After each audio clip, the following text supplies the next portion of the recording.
chances are a lot of people have seen Gunsmoke, the familiar series that turned Dodge City into a place of dusty streets and men who always kept a revolver at their hip. But unlike eastern towns, where big churches, courthouses, patrolmen, and paved streets helped daily life run on a visible order, Dodge City, like much of the West, grew later, rougher, and faster, with law and structure often arriving after the people did. So how did Dodge City really take shape? Why did it grow so fast and become so chaotic? In this video, with the help of AI technology, I'll take you back in time to see Dodge City with your own eyes, from its earliest days. From a dusty, wild, and unstable frontier outpost to a place that slowly took shape, found its rules, and stepped into a more ordered life. Before the name Dodge City ever showed up on a map, this land was mostly known as a long, empty stretch along the routes moving west. Wagon trains rolled through on the Santa Fe Trail, stopped briefly, then pushed on, leaving ruts that the wind and sand quickly softened and erased. There were no streets, no town center, just open grassland and the feeling that this place didn't belong to anyone yet. The first lasting presence came from the United States Army. Nearby, Fort Dodge was built as a checkpoint and protective post for the trade route, tied to the name of General Grenville Dodge, a figure associated with America's push westward. But even with the fort standing firm, few people were thinking about founding a town. This was still just a stop, a breath between two long stretches of road. Everything began to change when a handful of people didn't keep going. They stayed, not because they had a grand plan, but because they saw an opportunity. That choice was simple: staying put. And that small act is what shaped Dodge City into what it is today.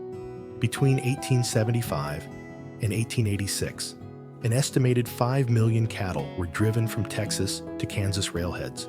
In 1877 alone, Dodge City stood at the center of that movement. That year, roughly 500,000 head of cattle were loaded and shipped from Dodge City, making it the largest and busiest cattle town of the boom. Rail yards ran constantly. Cowboys filled the streets. Merchants, saloons, and hotels thrived on the traffic. Dodge City was no longer one of many cow towns.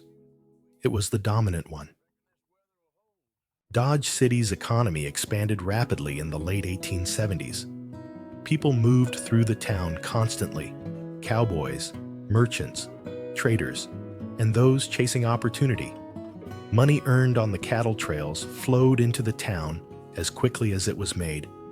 With that came a growing demand for entertainment and places to spend it. Front Street became the clearest reflection of that pressure. The image you are seeing shows Front Street with the Long Branch Saloon in 1875, one of many saloons operating throughout the cattle season. Front Street was the public face of Dodge City's prosperity and excess. Rapid growth brought conflict. Disputes between business owners, saloon interests, and town officials erupted repeatedly, including the so-called Dodge City War of the 1870s. These were not full battles, but power struggles. Armed men gathered, lawmen intervened. Violence was threatened more often than used. What mattered was control. Dodge City was no longer fighting to survive. It was fighting to govern itself. By the early 1880s, signs of permanence were clear. Drugstores, schools, churches, and civic buildings appeared. Firearms were restricted within town limits. Boot Hill was closed and burials moved. As cattle trails shifted and rail access expanded elsewhere, Dodge City began to slow. The boom years ended, but the town remained. What survived was the reputation, built during a single intense decade when Dodge City stood at the center of the American cattle trade. Thank you for watching.